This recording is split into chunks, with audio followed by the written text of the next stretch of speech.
Je pense que ça c'est plus quelque chose que j'ai dit sur l'ensemble de ma carrière parce que je n'étais pas destiné à être là-bas.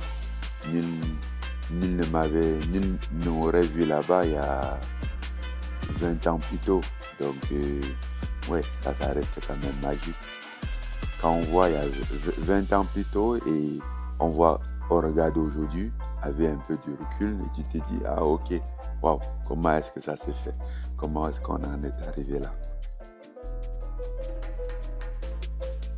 La même chose, mon envie de prouver, de donner le meilleur de moi-même et de prouver que je suis capable de faire quelque chose de concret.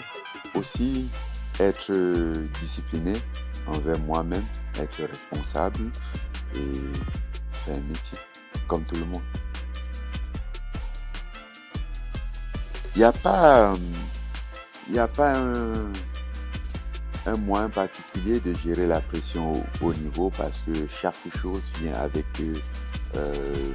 chaque chose est différente, tu vois, et tu dois le gérer à sa manière, un peu chercher la solution qui correspond à ce sujet particulier, à ce problème particulier, parce que le problème, la solution qui a résolu ce problème-ci ne peut pas résoudre celui-là, tu vois. Donc, c'est particulier. Et vu que ça ne demande pas ton consentement, tu es obligé de faire avec. Tu dois faire avec, que tu le veuilles ou non, tu dois faire avec. Parfois, elle est haute, parfois, elle est un peu raisonnable, parfois, elle est plus haute. Tu fais avec, tu fais de ton mieux. Je pense que l'idée, c'est de toujours vouloir essayer de faire le mieux sans toutefois agir avec émotion, avec colère et être laxiste. Je ne pense pas trop au mot legacy parce que on est dans un monde aujourd'hui. Je trouve que ça c'est un peu un mot qui est un peu utilisé dans le mauvais sens. Parce que sous peu qu'on a fait un truc aujourd'hui, on parle de legacy, ça va entacher. Legacy, je le fais ici. Et pourtant, tu te rends compte que des gens qui ont vraiment laissé une legacy, ce ne sont pas des gens que durant leur vie, ils étaient acharnés sur le dos d'une legacy. Ils ont juste mené leur vie, ils ont donné le meilleur d'eux-mêmes. Et ça a construit leur legacy. Le legacy, ce n'est pas quelque chose où tu construis en disant, ok, je construis ma legacy. C'est ce que tu as été dans ta vie. Et ça, c'est quand même quelque chose qu'on fait la somme de ça à la fin. Pas pendant que tu y es, tu y penses, oui, je suis une légende, je serai une légende.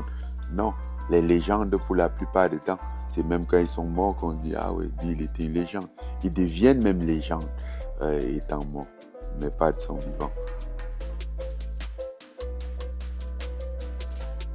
Bien sûr, j'aurais toujours besoin de me prouver que je peux donner le meilleur de moi-même en toutes circonstances, que je peux rester discipliné en toutes circonstances, que je peux être permanent et que je peux demeurer résilient en toutes circonstances. Parce que effectivement, c'est plus facile de faire tout ça, de faire certaines choses quand tout va bien. C'est tout facile, c'est très facile d'être acharné quand on a faim. Maintenant, quand on n'a plus faim, est-ce que cet acharnement, cette détermination y est encore? Qu'est-ce qui te motive vraiment? C'est de vraiment trouver cette source de motivation qui perdure sur le temps.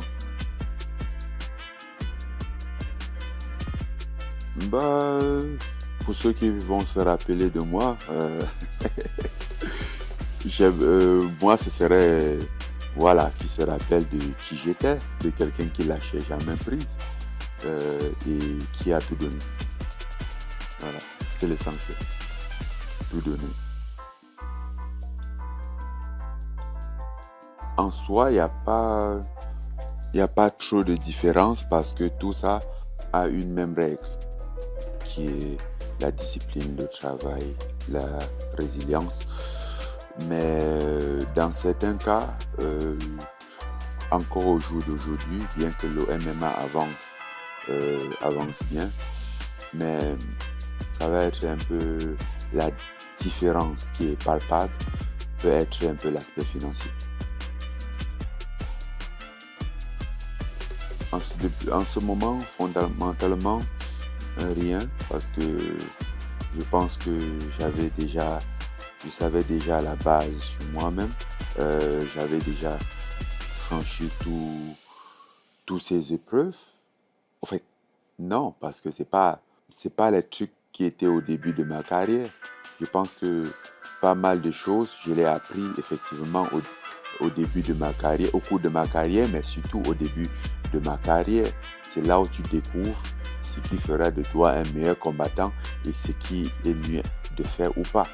Donc, si tu arrives à ce niveau, à être champion du monde sans se découvrir soi-même, c'est que tu as un problème.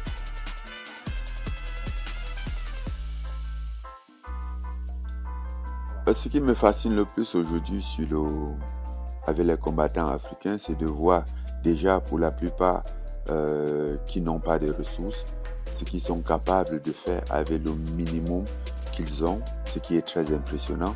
Et pour ceux qui ont des ressources, sachant bien qu'ils doivent, pour la plupart du temps, travailler 2-3 fois plus que les autres pour avoir la reconnaissance et de voir cet acharnement, cette résilience.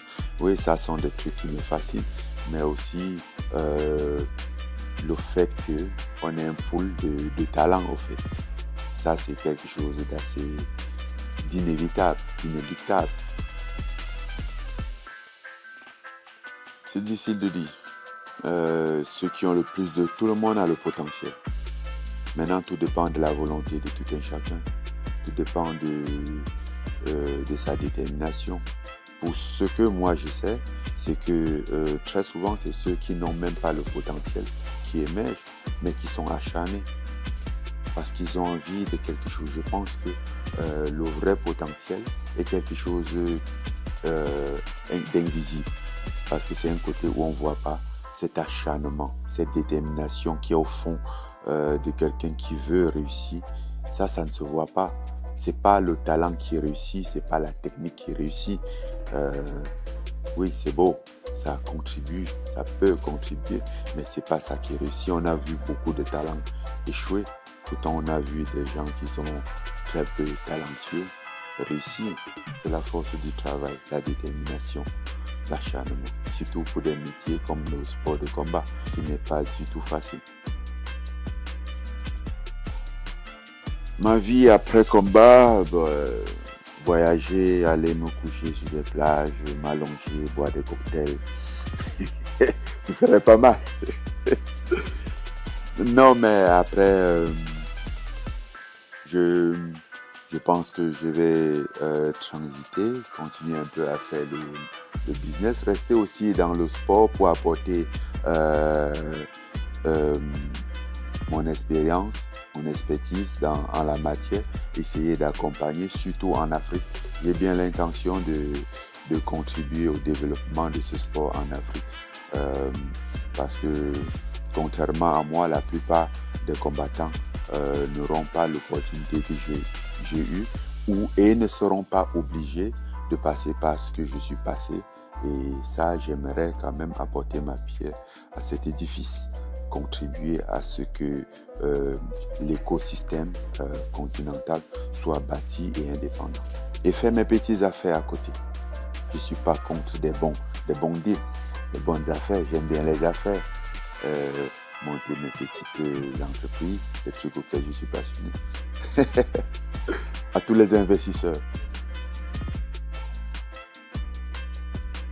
Malheureusement, j'ai rien de planifié, j'ai rien de concret. Comme 2025, il est passé, j'ai pas eu de combat, j'ai pas de nouvelles du PFL côté MMA et pas de combat assez concret pour côté boxe. J'espère que ce ne serait pas le cas en 2026 parce que j'ai l'intention d'en faire encore quelques combats avant ma retraite. Je me donne jusqu'à 3 ans par là. Ouais, je pense que 3 ans. 5 ans, être un homme d'affaires avéré, ouais, solide dans les affaires, avoir 2-3 entreprises en cours. Si ça se trouve, peut-être en train de prendre des cours ou, je sais pas, un business management. Ça m'intéresse bien d'approfondir ma connaissance sur ça, de pouvoir mieux structurer, ou un project management. Pas mal. Ouais. Après, j'ai pensé à d'autres trucs comme banking and finance, mais ce serait peut-être trop long. Ce sont des trucs qui m'intéressent quand même. Je suis quand même curieux de savoir comment ça se passe. Et j'aimerais ça pour mon propre intérêt, pour l'organisation de mes structures. L'ingrédient du happiness, je pense que c'est l'état d'esprit, c'est le mindset, c'est de pouvoir être présent dans le présent, parce qu'on a toujours tendance à vivre dans le futur, ce qu'on veut, ce qu'il y a, au point où on oublie généralement ce qu'on a, la chance qu'on a. On se lamente sur ce qu'on n'a pas, sur ce qu'on a perdu, et on passe à côté de ce qu'on a pour l'instant, et parfois on oublie d'être reconnaissant. Non, je pense que la définition du succès n'est pas quelque chose qui est changeable. Après, on peut le designer en fonction des personnes, mais c'est plutôt fondamental. On va être d'accord que dans le succès, peu importe la nature du succès, il y a la discipline. Ça n'existe pas de succès sans discipline. Il y a, pour un succès qui doit perdurer, il y a une détermination.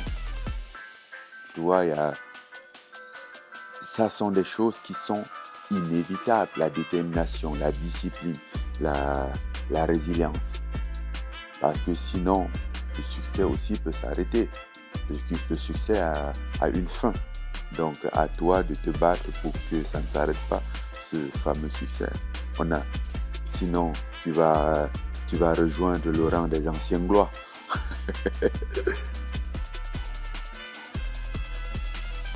Je pense que l'environnement aussi impacte notre résilience. C'est vrai que c'est quand même quelque chose qui est inné, mais on peut aussi l'acquérir. Tu vois, on peut aussi le développer, parce que ton environnement, ceux par lesquels tu es entouré, vont aussi influencer ta résilience. Il a souvent été dit que l'on est plus ou moins la moyenne des 5 personnes dont on fréquente le plus. Ça parle de l'environnement. Et ça, c'est ce qu'on va trouver au Cameroun, parce qu'il y a la résilience chez les gens. Effectivement, quand un enfant grandit ou dans un milieu pareil, il va acquérir ça. Même si à la base, c'est déjà un peu inné en lui, mais il va acquérir ça et il va le développer. Et ça va forger un caractère qui va être très utile dans la vie. La chose dont je serais le plus fier, ce serait d'être résilient et rester résilient. Ouais. D'être déterminé, de ne rien lâcher, de garder la tête froide et d'avancer malgré tout.